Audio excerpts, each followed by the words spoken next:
ദേവനാരായണൻ തിരുമേനിയുടെ ഭാര്യ എന്ന് പറയുന്നത് ഒരു പദവിയല്ലേ?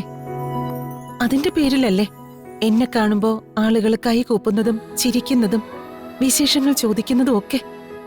അതുപോരെ?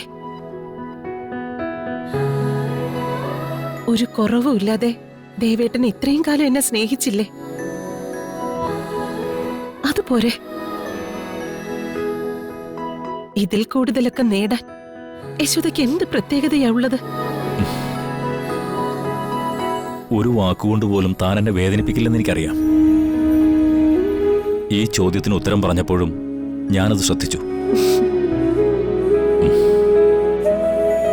കുറവുകൾ എന്തുണ്ടായിട്ടുണ്ടെങ്കിലും താൻ എന്നോട് പൊറുക്കുക. ഒരുപക്ഷേ ഇനി ഇങ്ങനെ ചോദിക്കാൻ ഞാൻ മതി. കടമകളൊക്കെ പൂർത്തിയാക്കുകയാണ്,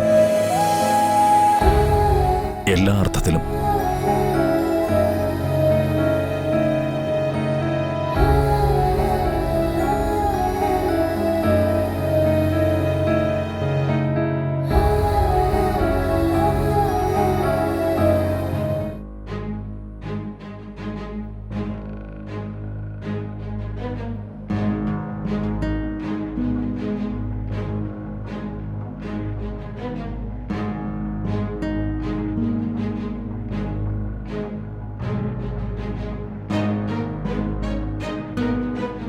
മോൾ അച്ഛനെ ചെന്ന് കാണ്.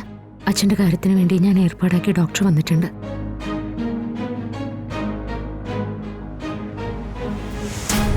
ഞാൻ അദ്ദേഹത്തെ പോയി ഒന്ന് കാണട്ടെ. ശരി മാഡം. മോൾ ചെല്ല.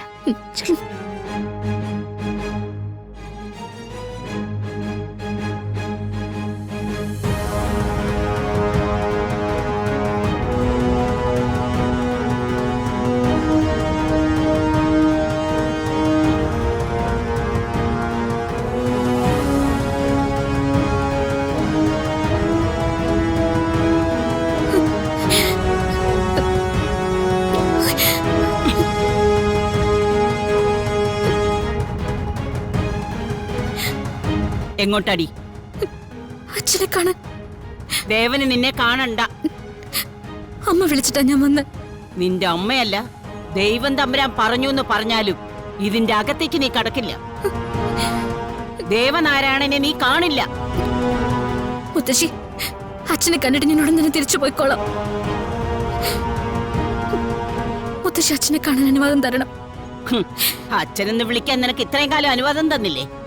നിന്നെ പോലൊരു അനാഥയ്ക്ക് അതിൽ കൂടുതൽ സൗഭാഗ്യങ്ങളൊന്നും വേണ്ട.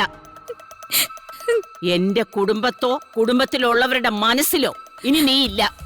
തിരിച്ചു പോകാനാ പറഞ്ഞത്. ഇല്ല, എനിക്ക് അച്ഛനെ കണ്ടേ പറ്റൂ. ഇനി ഒരു കാല് മുന്നോട്ട് വെച്ചോ തൊല്ലി ഒടിക്കും ഞാൻ. ദേവനെ നീ കാണണ്ടെന്ന് പറഞ്ഞാ കാണണ്ട. കാണും.